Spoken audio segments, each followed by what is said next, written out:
पवन, निशांत, योगेश, मिनाली सर्वजणांना आज कॉलेजमधल्या दिवाळीच्या सुट्ट्या लागल्या होत्या. दिवाळीच्या सुट्ट्या ह्यावेळी कोणत्या तरी जंगलात घालवायच्या असा विचार ह्या सर्वांनी केला होता. म्हणूनच छत्तीसगडमधील रायगडच्या एका जंगलात हे सर्वजण ट्रिपसाठी निघाले होते. सर्वजणांनी आपापल्या टू व्हीलर सोबत घेतल्या होत्या. सकाळी अनाशेपोटी घरून निघाल्याने सर्वांना कडाक्याची भूक लागली होती. म्हणूनच सर्वजण रस्त्या बाजूला एक ढाबा दिसताच गाड्या थांबवून ढाब्याबाहेर थांबले होते. दुपारचा सूर्य आकाशात उगवलेला दिसत होता. सूर्याचा पिवळा धमक पिवळसर प्रकाश चारही दिशेंना पसरलेला दिसत होता. त्याच पिवळसर प्रकाशात एक सरळ मार्गी हायवे जंगलातून पुढे निघून गेलेला दिसत होता. त्या हायवेच्या डाव्या बाजूला एक खाली जागा होती. त्या जागेत लाकडाचे खांब जमिनीत गाडून पेंड्याचा छप्पर टाकलेला एक ढाबा दिसत होता. ढाब्याच्या मधोमध एक अंधारी चौकट होती जी ढाब्याच्या आत घेऊन जात होती. चौकटीच्या दोन्ही बाजूला 2 गजांच्या खिडक्या होत्या. समोरून पाहता असं वाटत होतं ती चौकट एका दैत्याचं वासलेलं अंधार तोंड आहे आणि त्या 2 खिडक्या म्हणजे वटारलेल्या खोबण्या आहेत. ढाब्याच्या पुढे 4-5 खाट मांडलेल्या होत्या. सध्या तरी त्या रिकाम्याच होत्या. ढाब्याच्या आजूबाजूला मागे हिरवीगार जंगलातील झाडे दिसत होती. हे सर्व दृश्य उन्हाच्या पिवळसर लख्ख उजेडात चमकत होते. पवन, निशांत, योगेश तिघेही कमरेवर हात ठेवून ढाब्याकडे पाहत बसले होते. तोच मिनाली म्हटली, अरे तुम्ही तिघे पाहत काय बसले आहात? जा, कोणी आहे की नाही ते पहा आतमध्ये. पोटात कावळे ओरडायला सुरुवात झालीये माझ्या. मिनाली त्रस्त स्वरात म्हणाली, हो मी पाहतो, थांब, भूक लागली जाम. पवन म्हणाला आणि ढाब्यात कोणी आहे का ते पाहायला निघाला. आजूबाजूचा परिसर निहाळत पवन त्या ढाब्याजवळ आला. कोणी आहे का ढाब्या आतमध्ये? पवन सर्वीकडे पाहत मोठ्याने म्हणाला. परंतु अंधारातून काहीही उत्तर न मिळाल्याने तो पुन्हा आवाज देऊ लागला, एक्सक्यूज मी, कोणी आहे का आत? पवनने पुन्हा हाक दिली, परंतु समोरून कोणतंही प्रतिउत्तर न आल्यामुळे त्याला वाटलं की कोणी नाही आतमध्ये. तसा तो माघारी जायला निघाला की तोच पाठीमागून एक म्हातारडा खर्जातला आवाज आला. कोण आहे? एक खोल गेलेला आवाज आला. त्या सरशी पवनने मागे वळून पाहिलं तर त्याला नजरेसमोर एक म्हातारा दिसला. त्या म्हाताऱ्याच्या चेहऱ्याचा रंग काळा होता. चेहऱ्यावर मुस्लिम माणसांसारखी मोठी पांढरट दाढी होती. त्याने अंगात एक चॉकलेटी कलरची फाटलेली बनियान घातली होती व खाली एक निळ्या रंगाची लुंगी गुंडाळली होती. डाव्या हाताच्या दंडाला काळी तावीज बांधली होती. अहो बाबा, चहा मिळेल का? पवन प्रेमळ स्वरात म्हणाला. हा मिलेगी बेटा, सब मिलेगा यहाँ, कॉफी भी मिलेगी. तो म्हातारा असं म्हणतच हसला. हसताना त्याचे काळेशार दात दिसले. हा तर मग 7 आना बाबा, माझे मित्र सुद्धा आहेत बाहेर. और कुछ चाहिए बेटा? तो म्हातारा माणूस पुन्हा म्हणाला. हो, चहासोबत बिस्किट चालतील. पवन म्हणाला, ठीक है, तुम बाहर बैठो, मैं चाय लेके आता हूँ. तो म्हातारा माणूस म्हटला, चालेल बाबा. त्या म्हाताऱ्याच्या वाक्यावर पवन हसतच म्हणाला व बाहेर निघून गेला. हे पवन, आला पहा. योगेश पुढे पाहत म्हणाला. तसं सर्वांनी पवनकडे पाहिलं. काय रे, आहे का कोणी आतमध्ये? मिनाली म्हणाली, हो, एक बाबा आहेत आतमध्ये. त्यांना चहाची ऑर्डर दिलीये, येतीलच थोड्या वेळाने चहा बिस्किट घेऊन. पवनच्या वाक्यावर सर्वजण ढाब्याबाहेर ठेवलेल्या खाटेवर बसले. 5-10 मिनिटात तो म्हातारा ट्रेमध्ये चहा व बिस्किटे घेऊन आला. काय हो बाबा, तुम्ही एकटेच असता का ह्या ढाब्यात? पवन चहाचा वाफाळता कप घेत एक घोट घेऊन म्हणाला. तसं त्या म्हाताऱ्याने पवनकडे वळून पाहिलं व म्हणाला, नाही बेटा, और भी लोग है, सब लोग आज छुट्टी पे है, दिवाली के दिन जो है. अच्छा, म्हणजे हा ढाबा तुमचा आहे तर, म्हणून तुम्ही एकटेच थांबले आहात. निशांत थोडा तर्कवितर्की लावत म्हणाला, अरे नहीं बेटा, इस ढाबे का मालिक मैं नहीं हूँ, कोई और है. मैं सिर्फ यहाँ खाना बनाने का काम करता हूँ. तो फिर आपने क्यों नहीं छुट्टी घेतली? निशांत थोडं मराठी व हिंदी मिक्स करत म्हणाला, अरे नहीं बेटा, मेरा तो कोनो नहीं इस दुनिया में। अब यहाँ मैं अकेला एक झोपड़ी में रहता हूँ जो इस ढाबे के पीछे है। वो सब छोड़ो, बच्चों तुम लोग कहाँ जा रहे हो? तो म्हातारा सर्वांना पाहत म्हणाला। त्या म्हाताऱ्याच्या सर्व हकीकत ऐकून सर्वांना त्या बिचाऱ्याची दया आली। तो कहाँ जा रहे हो तुम लोग? तो म्हातारा पुन्हा म्हणाला, आम्हा सर्वांना दिवाळीच्या सुट्ट्या लागल्या आहेत, सो जंगलात ट्रिपसाठी चाललो आहोत। तसंही कोरोनानंतर आम्ही कुठे फिरायला नाही गेलो। पवन पुढे काही बोलणार की तोच तो म्हातारा मध्येच म्हणाला, हाँ बेटा, कोरोना की वजह से सब लोग घर में ही बंद थे और यहाँ हमारा ढाबा भी नहीं चल पा रहा था, पर अब सब ठीक हो रहा है थोड़ा थोड़ा। वैसे घूमने का प्लान कहाँ है तुम्हारा बच्चों? अरे वाह बाबा, तुम्हाला इंग्लिश सुद्धा येते बोलता? निशांत म्हणाला, अरे बेटा, मुझे तो सब भाषा आती है, इंग्लिश, चाइनीज, मराठी, स्पॅनिश, बहुत सारी। तो म्हातारा माणूस थोडा हसतच म्हणाला, एक बात पूछूं आपसे? योगेश म्हणाला, हाँ पूछो बेटा। तो म्हातारा माणूस, अगर आपको इतनी भाषा आती है तो आप यहाँ ढाबे पे काम क्यों कर रहे हैं? योगेश आपले प्रश्न उच्चारत म्हणाला, अरे बेटा, मैं पहले वन विभाग में काम करता था, अभी 6 साल हो गए रिटायर हुए। ओ, मग तर तुम्हाला जंगलातलं सर्व माहिती असेल?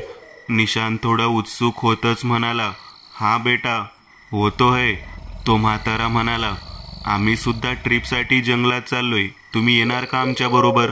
निशांत त्या म्हाताऱ्या माणसाला इतकेच म्हणाला असेल की तोच त्याचं अर्धवाक्य आडवतच महेश म्हणाला, ते कसे काय येतील?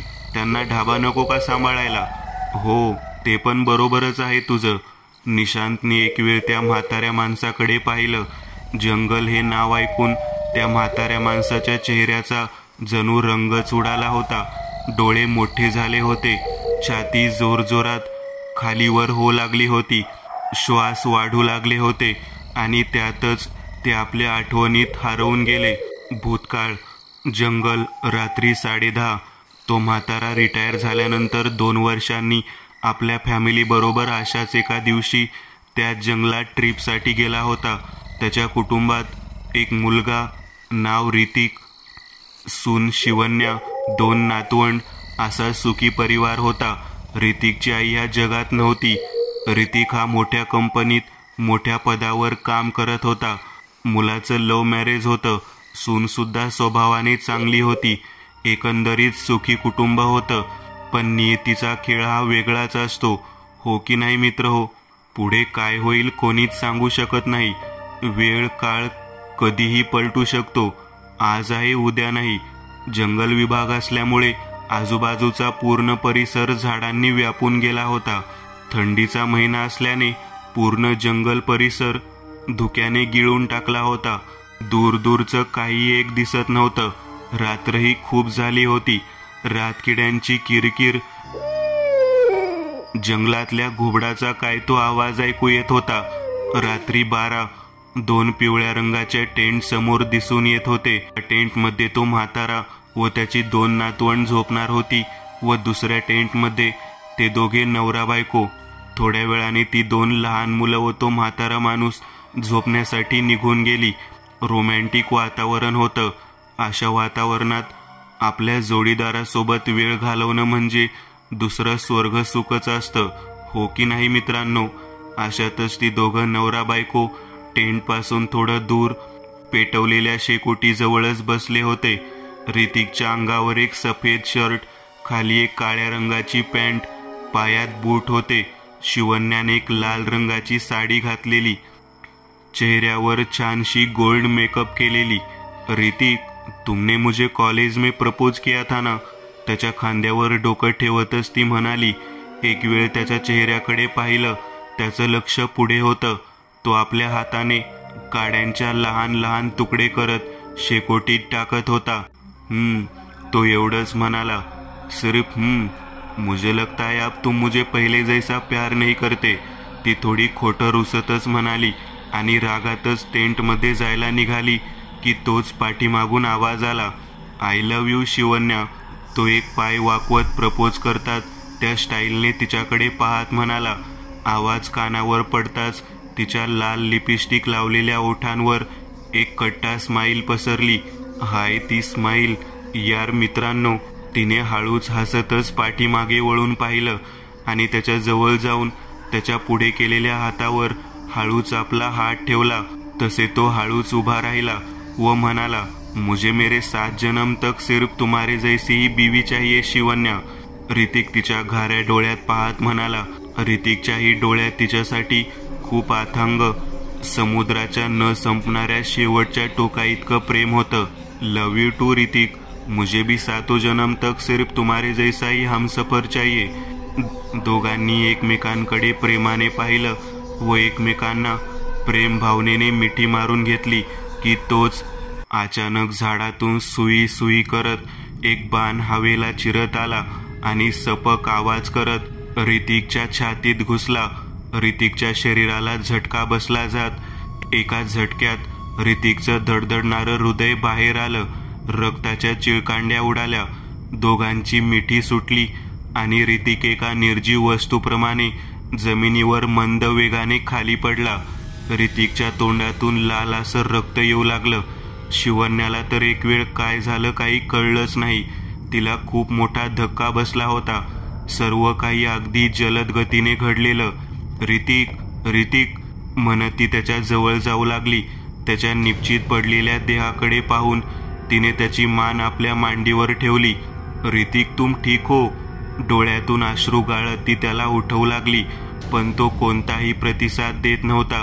तिने एक वेळ पाठीमागे बघितलं व ऋतिकच्या बाबांना आवाज देणार की तोच एक काळा हात तिच्या पाठीमागून आला व तिचं तोंड जोरात दाबून ठेवलं. तिचे डोळे मोठे होऊ लागले. पुढच्याच क्षणाला तिच्या पुढेच निपचित पडलेल्या ऋतिकच्या देहाजवळ 3 अवाढव्य विचित्र शरीरयष्टीची माणसं उभी होती. त्यांचं रूप पाहून जणू ती माणसं वाटतच नव्हती, जणू सैतान राक्षसच. ती सर्व उभी राहून तिच्याकडे आसुसलेल्या नजरेने तोंडातून लाळ गाळत पाहत होती. त्या तिघांमधल्या एका राक्षसाने हालचाल करत खाली वाकून ऋतिकचं हृदय आपल्या हातात उचललं. तो बाण ऋतिकच्या हृदयात रुतला होता. तो त्या राक्षसाने उपटून काढला व त्याला लागलेल्या रक्ताला आपल्या सरड्यासारख्या जिभेने आवाज करत चाटू लागला.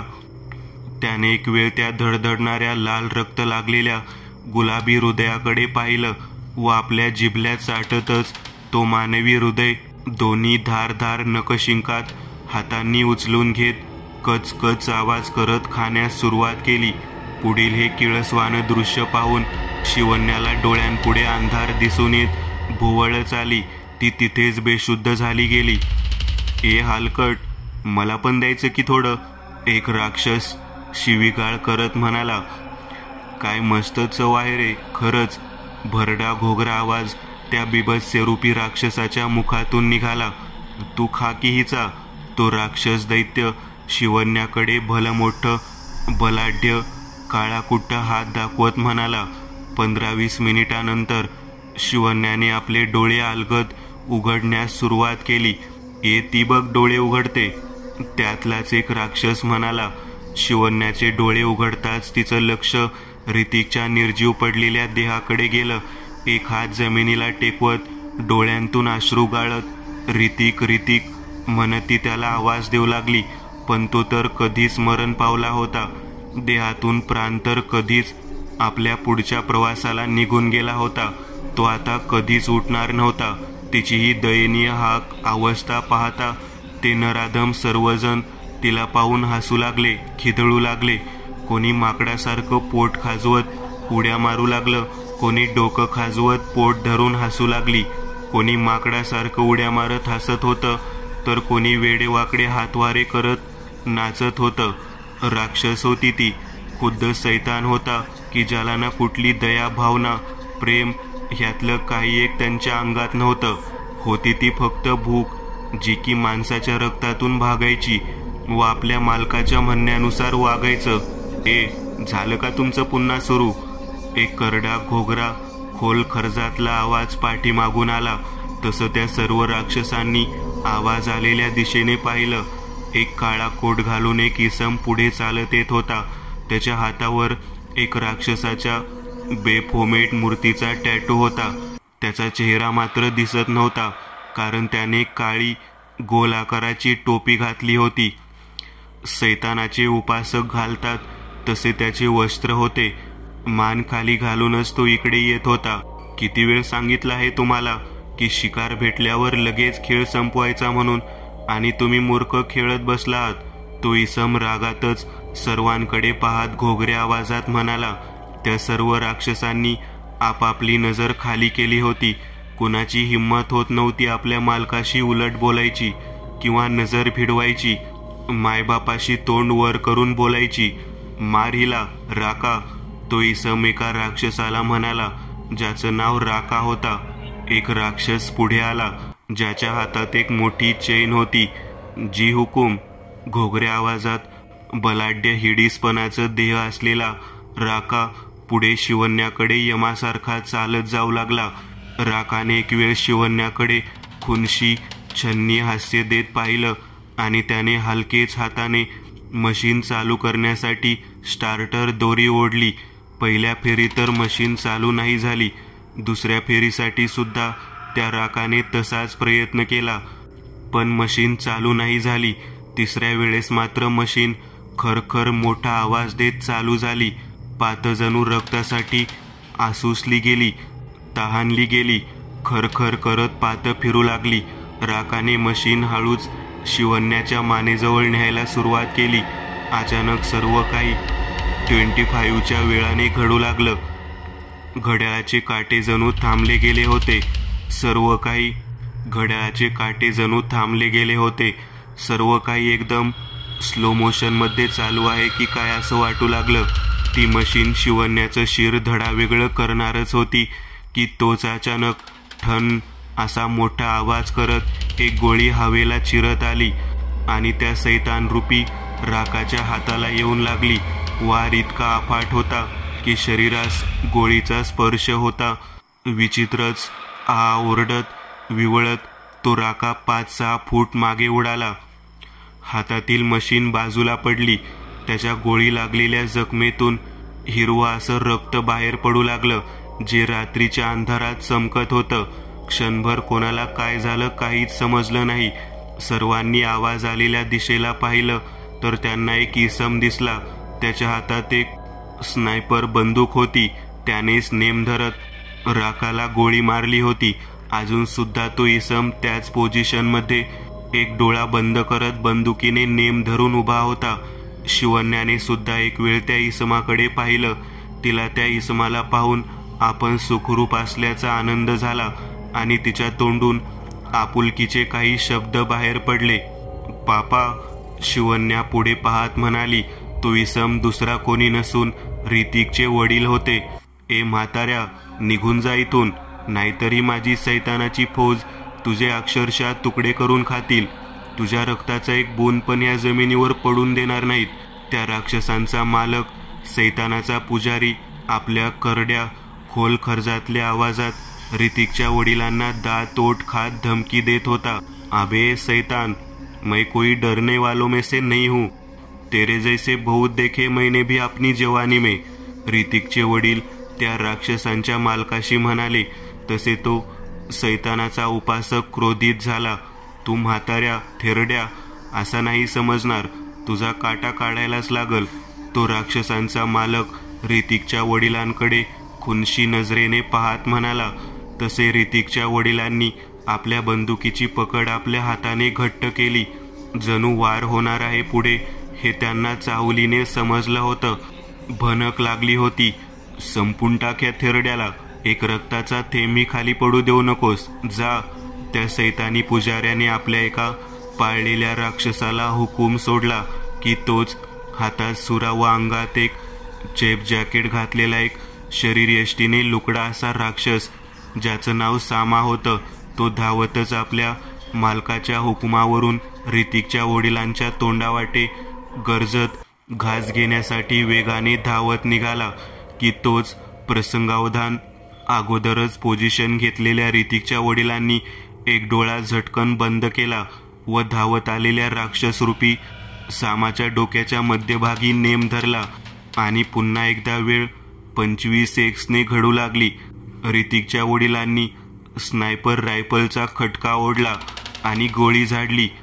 लोहार जसं कोयता वेगवेगळे शस्त्र घडवताना एकावर एक घाव घालतो व त्यामधून जो ठक असा मोठा आवाज निघाला जातो, तसे त्या बंदुकीतून ठक आवाज करत बंदुकीच्या पुढच्या नळीतून जी धूर निघत गोळी निघाली, थेट जाऊन सामाच्या डोक्याच्या मध्यभागी फट आवाज करत बसली आणि धडाम आवाज करत सामाचं शिर जसं कलिंगड फुटतं तसं फुटलं.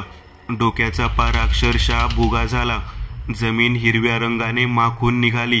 पुढच्या क्षणाला सामाचं धड नसलेलं शरीर चालत येत ऋतिकच्या वडिलांच्या पुढे जाऊन पायांसमोर पडलं. सामा, नाही. आपल्या एका सैतानाचा अंत झालेला पाहून रागाने आगबुबळा होतच तो राक्षसी रूपी तांत्रिक ओरडला, तुम सबको एक एक करके चुन चुन के मारूंगा, कुत्तो, हरामजादो, मेरे बेटे को मारा तुम लोगों ने. ऋतिकचे वडील सुद्धा रागाने मोठ्याने म्हणाले व पुन्हा एकदा आपल्या बंदुकीचा खटका ओढला. सुखा बाण सोड. मालकाने हुकूम दिला.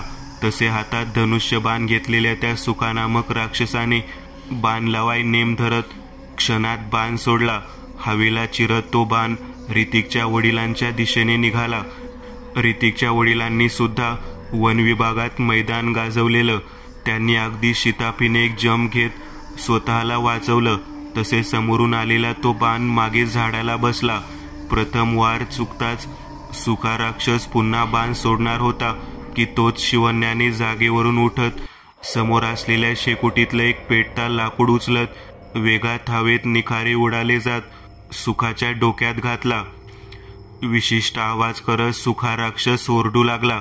अशातच त्याच्या हातातून धनुष्य बाण खाली पडला आणि ह्याच संधीचा फायदा घेत ऋतिकच्या वडिलांनी त्याच पोझिशनमध्ये स्नायपर रायफलचा खटका पुन्हा ओढला आणि गोळी झाडली. ठक असा मोठा आवाज करत बंदुकीच्या पुढच्या नळीतून जी धूर निघत गोळी निघाली, थेट जाऊन सुखाच्या खांद्याच्या आरपार फट आवाज करत बसली. सुखा बंदुकीच्या हल्ल्याने 7-8 फूट मागे उडून मागे असलेल्या झाडावर आदळला व तिथेच बेशुद्ध झाला. हे सर्व कर्तव्य पाहून तर राक्षसानं व त्याच्या मालकाच्या छातीतच धडकी भरली. एक साधासा म्हातारा माणूस आपल्यावर भारी पडतोय हे पाहून तो कोट घातलेला तांत्रिक मात्र आता भयंकर चिडला. त्याने त्या जखमी होऊन बेशुद्ध पडलेल्या राकाकडे पाहिलं आणि दोन्ही हात वर करत सैतानास मदत मागू लागला. उठ उठ माझ्या सैताना, जागा हो. आज भलेही तुमचा जीव गेला तरी चालेल. रात्रीच्या काळोखात थंडीतल्या मोसमात जी अशी काही ढग घासत वीज कडाडली की तोच त्या सैतान रूपी राकाने खाडकन आपले डोळे उघडले. काही क्षण त्या राकाचे डोळे पिवळे जर त्या मिरीसारख्या टिपक्यासारखे भासले जात तो खाडकन उठून उभा राहिला. जा माझ्या सैताना, संपून टाक त्याला. आकाशात पाहत दोन्ही हात हलवत त्या तांत्रिकाने राकाकडे पाहत गर्जना केली. तसा तो राका जोरजोरात पाय आपटतच वेगाने ऋतिकच्या वडिलांना मारण्यासाठी धावला. त्याच्या प्रत्येक पावलासरशी खालची जमीन, वाळू, दगड जे काही असेल थरथरू हालू लागले. तो राका पुन्हा आपल्या मागावर समोरून घात करण्यास येत आहे हे पाहून ऋतिकच्या वडिलांनी पुन्हा स्नायपर रायफलचा खटका ओढला आणि गोळी झाडली. ठक असा मोठा आवाज करत बंदुकीच्या पुढच्या नळीतून जी धूर निघत गोळी निघाली, थेट जाऊन राकाच्या खांद्यावर लागली. गोळीचा प्रहार जणू त्या बिभत्स्य देहाच्या जनावरास या क्षणी काहीच प्रभाव पाडू शकला नाही. उलट तो अजूनच चवताळून जोरजोरात धावत येऊ लागला. गोळीचा वार त्याच्या शरीरास लागून सुद्धा काही न झाल्याने ऋतिकचे वडील पुढचा वार करणार की तोच त्या राकाने अमानवी वेगाने ऋतिकच्या वडिलांना असा काही अमानवी जोरदार धक्का दिला की ते 10-12 फूट मागे हवेत उडून अंधारातल्या पोकळीत नाहीसे झाले. तसे तो सैतानाचा उपासक त्या सर्वांमधोमध, वा माझ्या सैतानांनो वा, खरंच आज अंधकार कलियुगात तुम्ही दाखवून दिलत की आपल्या सैतानी ताकदीसमोर या माणसांचा आणि त्यांच्या देवी आणि शस्त्रशक्तीचा काहीच उपयोग नाही. हे मूर्ख मनुष्य फक्त खाण्याकरिता जन्मले गेलेत, फक्त तुमच्या खाद्याकरिता. तो तांत्रिक खुश होत आसुरी हास्य करत म्हणाला, जोपर्यंत त्याचं गरम काळीज खात नाही तोपर्यंत मला काही चैन पडणार नाही. तो राका रागातच पुढे अंधारात पाहत म्हणाला, शांत हो राका. मला नाही वाटत की तो म्हातारा तुझ्या वाराने अद्याप जिवंत असेल. तसंही त्या म्हाताऱ्याच्या अंगावर हाडच होती. तो तांत्रिक राकाकडे पाहत म्हणाला, परंतु राकाचं पूर्ण लक्ष त्या अंधारातच होतं. तो एकटक गुरगुरत त्या अंधारातच पाहत होता. चल आता बस झालं. त्या सामासुखाचं प्रेत उचल आणि घेऊन ये माझ्या बरोबर. त्यांना पुन्हा आयुष्य द्यायचंय. चल लवकर. तो तांत्रिक घोगऱ्या आवाजात म्हणाला. तसं राकाने सामाचं बिनधड असलेलं शरीर आणि बेशुद्ध सुका दोघांना खांद्यावर उचललं आणि आपल्या मालकाच्या पाठीमागे चालू लागला. सामा, त्या पोरीला आणि त्या 2 पोरांना घेऊन ये. तो तांत्रिक पाठीमागे पाहत म्हणाला. तसा एक कोयता व सुरा घेतलेला राक्षस पुढे आला आणि त्याने शिवण्या व त्या 2 पोरांना आपल्या खांद्यावर घेत आपल्या मालकाबरोबर निघून गेला. ऋतिकच्या वडिलांनी हलकेच आपले डोळे उघडायला सुरुवात केली. त्यांना अजून सुद्धा शरीरात अशक्तपणा जाणवत होता. ते कुठे होते त्यांना बिलकुल समजत नव्हतं. त्यांनी थोडे 1-2 वेळा डोळे मिचकावत आजूबाजूला पाहिलं तर त्यांना थोडं स्पष्ट असं दिसून आलं की आपण एका खाटेवर आहोत. डोक्यावर व हाताला थोडंफार खरचटले. अरे पापाजी, कैसे हैं आप? ठीक तो है ना? कैसा लग रहा है अब आपको? ओए रोशन, देख, पापाजी को होश आ गया है. डोक्यावर लाल रंगाचा फेटा घातलेला, अंगात एक कुर्ता आणि खाली एक काळी पॅन्ट घातली होती. त्याचं नाव होतं सुखविंदर आणि त्याची बायको रोशन. दोघेही मनाने खूप चांगली होती. ते दोघे एक ढाबा चालवायचे. त्या ढाब्याचे नाव होते जय माता दी ढाबा. त्या दोघांना अद्याप मूलबाळ नव्हतं. कैसा लग रहा है आपको? रोशन म्हणाली. मैं अब ठीक हूँ. ऋतिकचे वडील म्हणाले. पापाजी, आप बुरा ना मानो तो एक बात पूछो आपसे. सुखविंदर म्हणाला. अरे पूछो बेटा. ऋतिकचे वडील म्हणाले. आप वहाँ रस्ते पे बेहोश होके कैसे पड़े थे? सुखविंदर म्हणाला. तसं ऋतिकच्या वडिलांनी त्या दोघांना घडलेली सर्व हकीकत सांगितली. तो उन हरामजादों ने आपके परिवार को भी खा लिया. सुखविंदर रागातच हात चोळत म्हणाला. कोणते हो शैतान? और तुम उन्हें जानते हो? ऋतिकचे वडील म्हणाले. जंगल में रहने वाले शैतान है वो. जो कोई रात में उस जंगल में जाता है वो कभी वापस नहीं लौटता. वह हरामजादे इंसान के खून और मांस के भूखे हैं और उनका एक मालिक भी है जो उन शैतानों को पालता है. बस इतना ही जानता हूँ मैं पापाजी. सुखविंदर इतकेच म्हणाला. और अभी आपको भी आपके परिवार को भूल जाना चाहिए. रोशन म्हणाली. हाँ पापाजी, रोशन सही कह रही है. मुझे नहीं लगता कि अब वो सब इस दुनिया में होंगे. सुखविंदर दुःखहीन स्वरात म्हणाला.